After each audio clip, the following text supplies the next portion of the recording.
So today's presentation is not exactly much on China, I'm afraid, because I prepared it to have an intervention in the conversation on the borders of the human, which is the much broader conversation which the Maison has been sponsoring. But after Vanessa, who has had to go temporarily, and Coraline invited me to participate here, I will have adjusted my presentation a little bit to speak about Chinese magic in Thailand today. So there's my argument can relate to the diaspora of the Chinese in Southeast Asia. Very briefly, the project I'm working on is in also collaboration with colleagues around the world. Professor Bénédicte Lebracq-de-Perrière, who is at the Centre du Sud-Est in CNRS in Paris, and I have been sponsoring a network of scholars working on mainland Southeast Asia, mainly the Buddhist countries of Burma, Thailand, Cambodia, Laos, Vietnam, but also southern China, Taiwan, where unexpectedly, for those people who are working in mainstream studies of religion, in the last 20, 30 years, rather than seeing new forms of fundamentalism, which we are seeing across religions across the world, and receives the dominant amount of both public and academic interest today, in the countries of mainland Southeast Asia, we are seeing the rise of magical cults.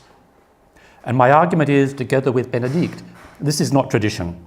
We are not looking at the past. We're not looking at the survival of some pre-modern thing from 100 years ago or 1,000 years ago.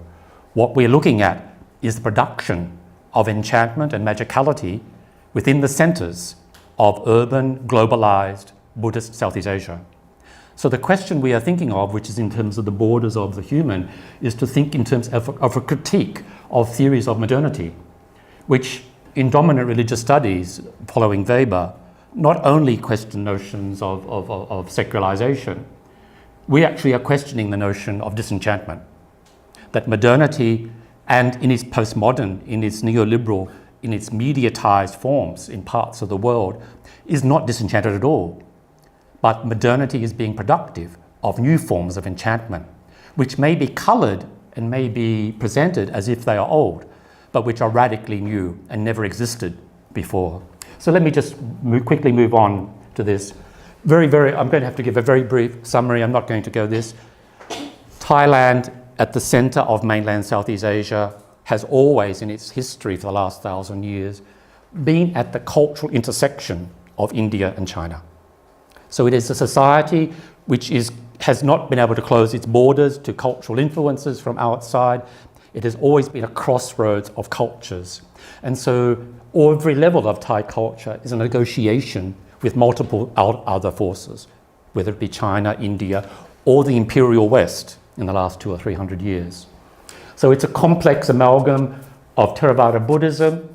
I'll be showing you Mahayana Buddhism more recently, Hinduism and spirit cults. And Thai religion is an open phenomenon. It continually adds new deities. There is the stereotype of Thailand as a Buddhist kingdom. I'm not going to critique that now, but it's in a sense a facade. Thailand, yes, is Buddhist, but it's also magic. It's also many other things as well. Since the 1970s, and just a very brief economic history, Thailand went through its boom decade from about 1985 until the Asian economic crisis in 1997. So for that decade, from the mid-1980s until the late 1990s, the Thai economy grew at more than 10% per annum for more than a decade. So within a very short period of time, like some other Asian societies, we know the story of China, we know the story of Japan in the 1960s, we know the story of Taiwan a decade or so earlier, and of Korea. It was not only an economic transformation, it was a total cultural transformation. When there had been a society, an agrarian society, or an elite, a small elite, and a mass of farming communities, suddenly you have a large middle class. A large, urban, aspirational, increasingly wealthy middle class. In the context of this very brief period of time, from the early 1980s to the late 1990s, not only did we have a socio-economic and cultural transformation, there was a religious transformation. In the context of all of these making of money, of wealth, of a boom time economy, we had a proliferation of magical cults, religious forms linked to making money. That one and engaged when one followed these cults, when followed by these particular deities, they were engaged, they were worshipped, they were honored in order explicitly to assist you in the new economy to make money. So these cults were of diverse forms, and I'm just going to show you some images from recent Thai postage stamps. I've written an article recently where I argue that postage stamps and work in cultural studies and forms of representation, a country usually does not produce an image or a form on a postage stamp which is going to be controversial.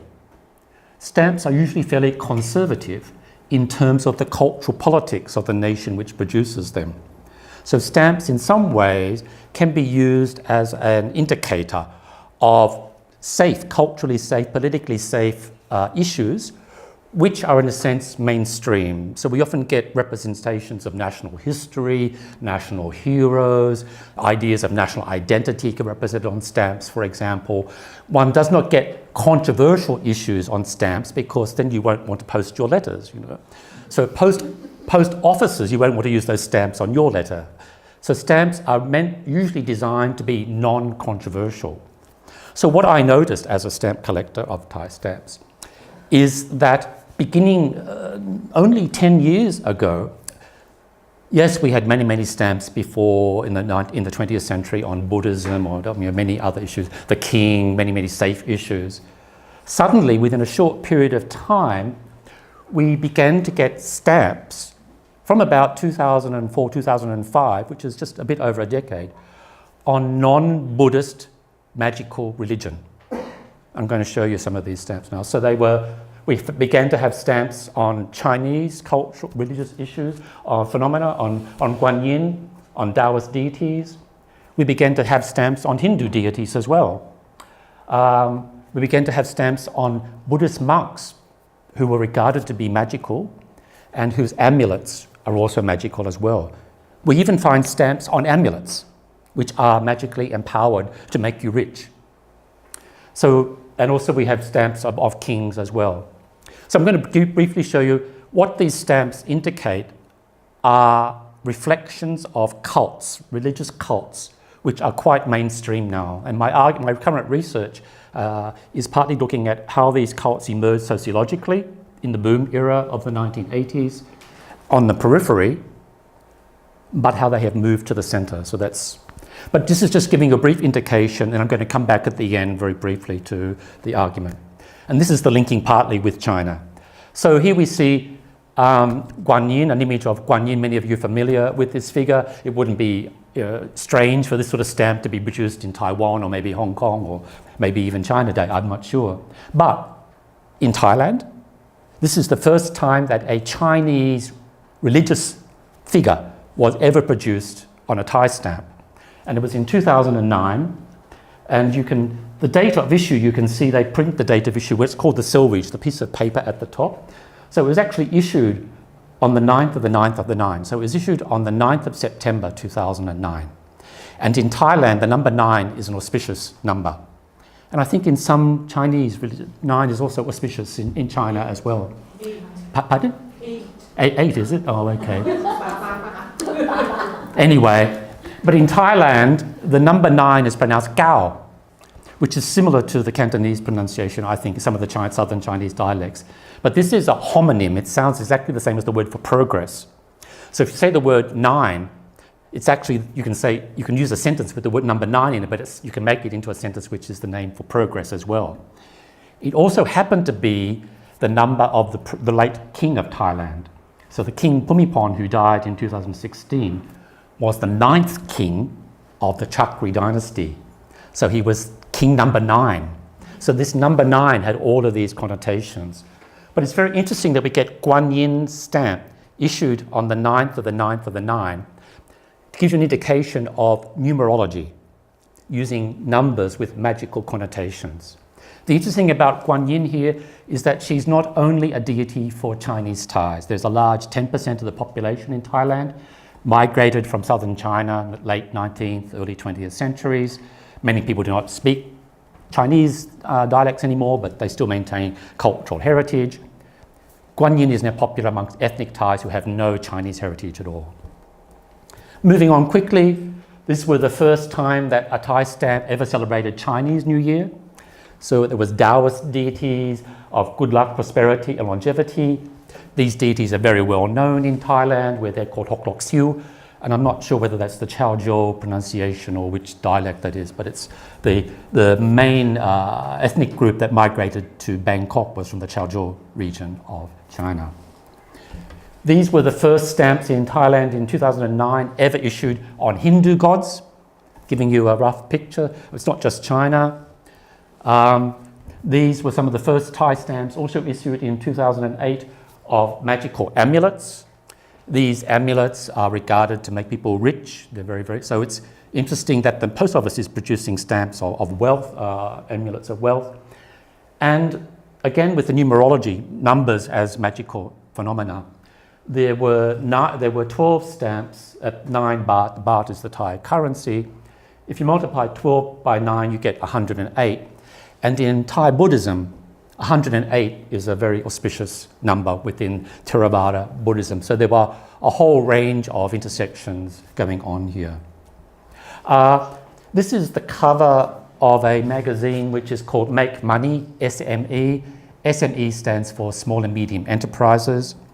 So it's giving an indication of a magazine oriented towards small entrepreneurs, the lower middle class business people. And it has the cover, which is this particular amulets I just showed you, which were on a stamp. So giving indication of a magazine which is oriented towards the lower middle class and business entrepreneurs about amulets, which are going to assist you in your business enterprises. These are not stamps, but they are actually produced by the Thai Post Office, meant to be amulets of a very famous monk in Thailand who has passed away recently. He was very old, but became famous for blessing. He blessed the opening of shopping malls, he blessed the new airplanes for the Thai Airways, he blessed the opening of business centers, he would bless anything if you invited him. His name in Thai was Luang Po Kun. Luang Po just means Reverend Father. It's an honorific for an honored monk. Kun in Thailand means multiply. By coincidence, his name meant multiply. So his name actually meant Reverend Father Multiply. And so his blessing was regarded as assisting you to multiply your wealth. And this is an image of the Thai Post Office producing his image with a magical incantation on the back to assist you with, you could buy it and then make more money. Moving along quickly, this is a magical banknote. It's modeled on the 1,000 baht banknote. 1,000 baht is the largest denomination piece of cash money in Thailand. So the people have taken it and used Photoshop or whatever they have used, taken off various images and placed other images of monks on it. And these, the top, it's not very clear, but I'll explain. The three smaller images on the top of those three monks figures there are of Reverend Father Cho, Reverend Father Ngun, and Reverend Father Sot. That's their names. And they never met. They lived in different historical periods. But if you put their names together, Chot Ngun Sot, it literally means I like cash. So it's a Thai sentence that actually makes sense. So you can, giving you an indication that this all seems very funny and unusual, but it's mainstream. It's linking diverse forms of religiosity to the economy in extremely explicit ways. Also, just coming on to the issue of gender briefly, and this is another part to the project of magicality. Together with I mentioned that there was the economic transformation of the boom years, socioeconomic with a new middle class rising, new forms of religiosity emerging. Within these new forms of religiosity, there was a major gender transformation also. So possession by spirits has been a long-term, a very ancient form of expression in Thailand, for centuries. Historically, there have been many forms and many diverse forms of spirit possession to contact ancestors, to contact various people to ask for advice in life, for example. This has not always been mainstream Buddhist, but in the suburbs, in the edges of villages, one could always often find a spirit medium who you could consult for advice on life or whatever. What's interesting is that in the last 20 or 30 years, that form of spirit possession has moved from the village to the city. It's moved from the periphery to the suburbs, where the middle class now lives. Historically, many forms of possession it was often older women in Thailand who were spirit mediums. So an older woman who's usually after menopause, she was a mother or a grandmother. It was often the older woman whose role it was in the rural village to be the medium between the ancestors and the people living today. So you'd often consult an older woman, and she would enter trance and consult the ancestors, and the ancestors would provide advice for the people of today.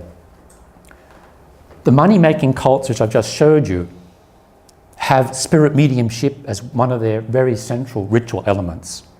You can now find spirit mediums for Guan Yin in Thailand. You can find spirit mediums for the Hindu deities, for Brahma, for Ganesh, the elephant-headed deity. You can find spirit mediums who contact ancient, now monks from 100 years ago, the spirits of them. So spirit possession is one of the central ritual elements of this broad phenomenon of new cults which are linked to the economy, but linked to notions of spirits, of ethnically diverse Chinese spirits, Indian spirits, Thai spirits, all available to you in a supermarket almost, to speak, of spirit mediums who you can consult, often on questions such as, which university should my son go to? Or, what stock should I buy? Or, these type of questions. They're the questions of the new middle class that the ancestors are now answering. I mean, it's amazing. The ancestors are very up to date. They know the answers to where the stock market's going to go. They also give good answers on which lucky number to buy for lotteries as well. But as part of this broader transformation of gendering, spirit mediums, that is those people who are the mediums between the human and the non-human, this is the borders of the human coming back to the conversation, have also changed. They're no longer older women, they're often men, but they're often gay men, and sometimes they're also male to female transgenders. In the Thai word is katay. So this is an image this is a seance in a suburban house in Bangkok, where the owners have invited a spirit medium who is a medium for the Hindu god Vishnu. This is the medium here. He is in trance, he's possessed by Vishnu, and he's an openly gay man that the people have invited into the house. His sexuality is not central, but it's not hidden as well. So there's no problem in having a gay spirit medium or Vishnu inviting into your house to give you advice, etc. That was in the evening, this was in the afternoon. This is a male to female transgender who is part of the entourage of the spirit medium, and she, I use the pronoun she because it's now feminine gendered, is dancing before the shrine to entertain the Hindu gods in order to invite the deities to come down. So I'm just giving an example of the interesting gendering element, and this is part of a suburban household that has invited these people in to consult the deities as part of will my son go to university, all these sorts of questions.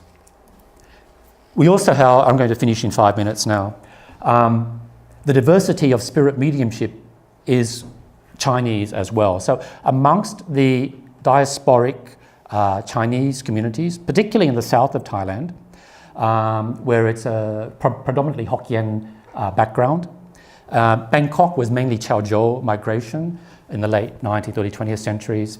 The south of Thailand, the migration from southern China, eastern China, was a bit earlier. So that was starting about 200 years ago, but predominantly Hokkien-speaking area. And there are cults, Chinese cults down there, which seem to have emerged in Thailand, which did not even exist in China before. So one of these cults, which is now very, very popular in Thailand, is called the cult of the 9 emperor gods. And every September, as a lunar calendar, there's a Chinese vegetarian festival which is called for 9 days, where the Chinese community eats Chinese vegetarian food, where emperor gods descend and possess men usually.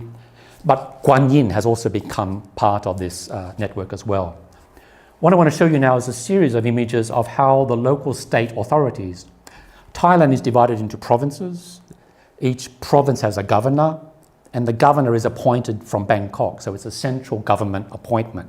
So it's not elected locally. Someone from the Ministry of the Interior from Bangkok is usually appointed to come down and be the governor.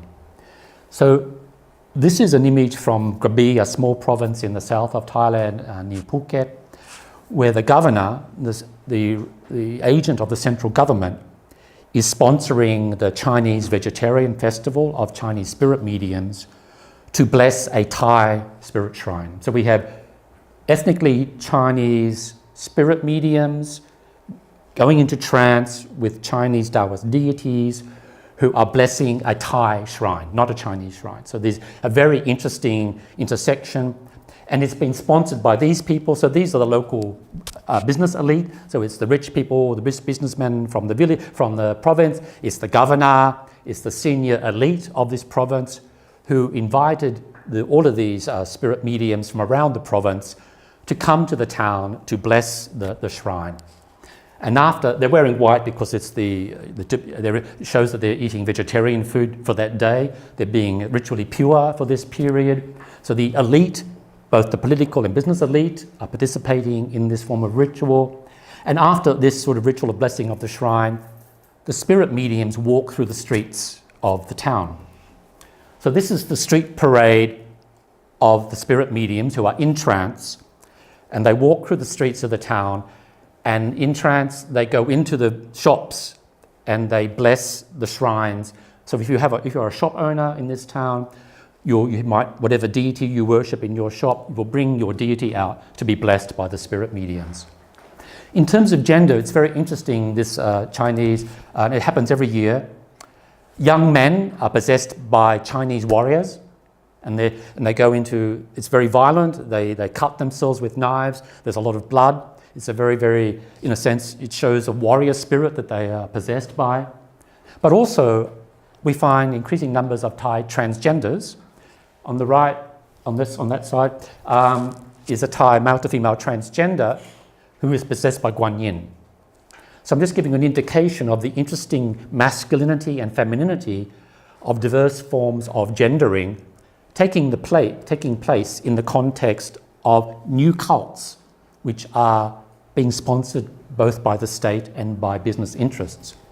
And just to finish off with some of the images, these, at the end of the street, I just showed you images of the spirit mediums walking through the street. These are some Thai soldiers carrying banners in Chinese. And can anyone translate what the banners say?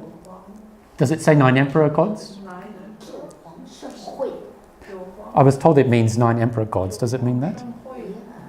Yeah. It's a big conference like this. 9 gods. Yes, exactly. Exactly. So these banners have been, these are Chinese language banners which have been produced by the Thai government to be carried by Thai soldiers as part of the street parade. So it's, given that Thailand now has a military government, it's interesting that we have soldiers, in a sense, participating with Chinese text as part of the street parade. I'm giving a brief indication that we're not talking of something which is a small phenomenon way down there. It's something which has moved to the mainstream. So coming back very quickly, coming back to the borders of the human, how are we to think about this?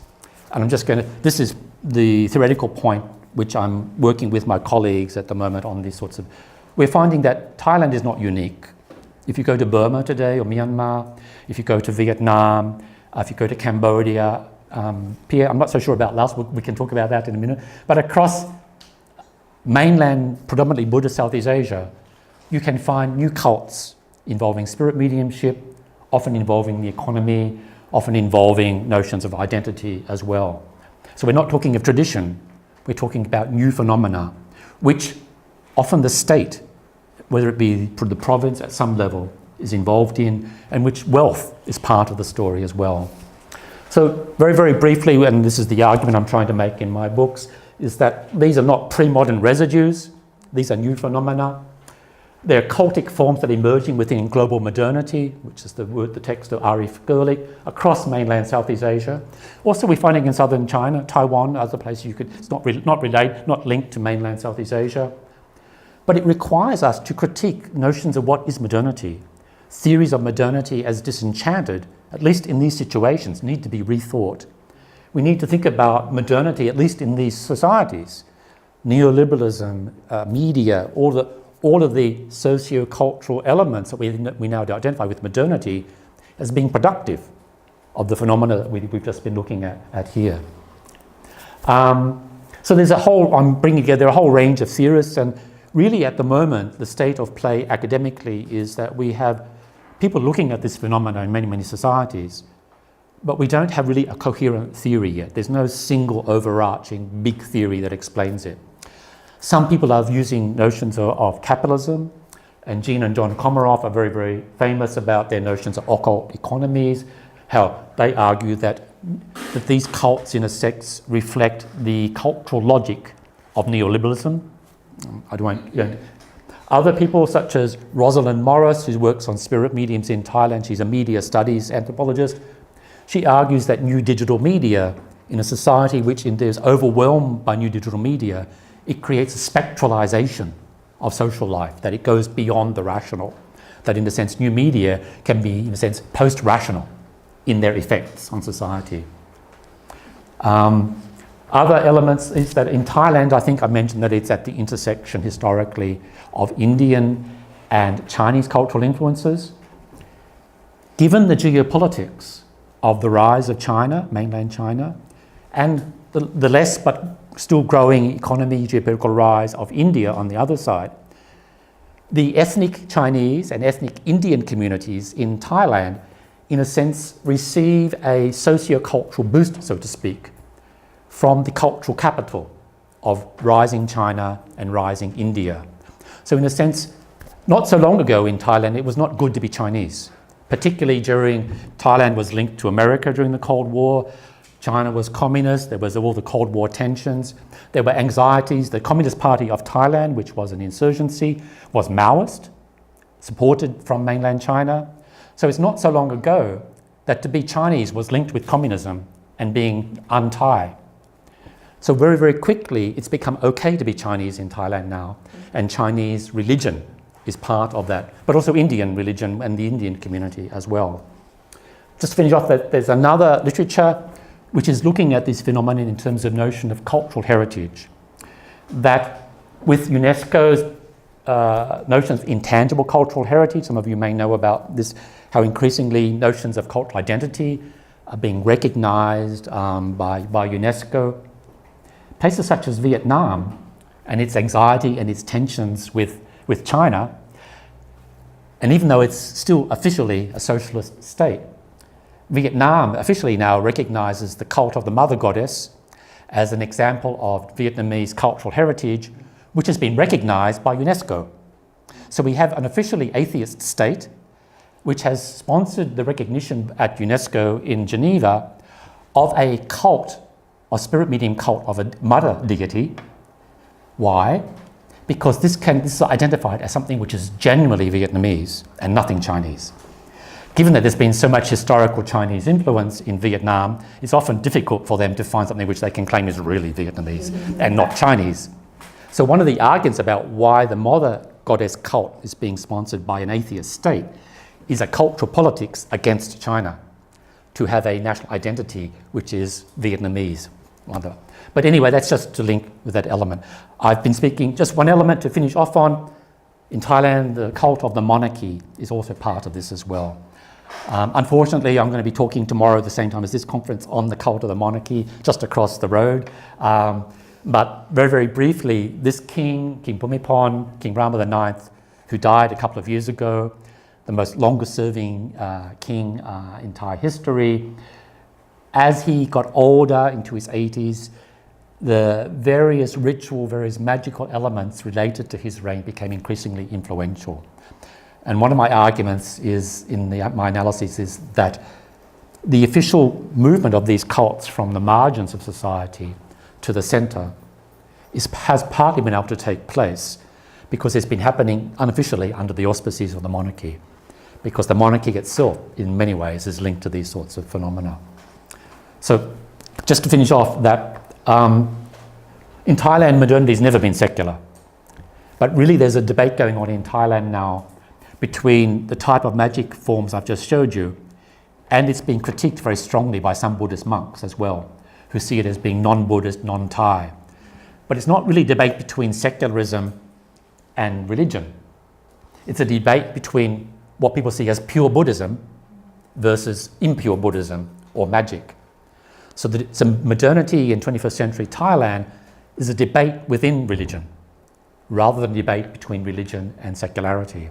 So it's very, in terms of the borders of the human, it's another notion of modernity, which is in a sense, modernity which has always been imagined with respect to the supernatural, whether it be the Buddha and the Nirvana, or deities and the supernatural. So thank you for your attention.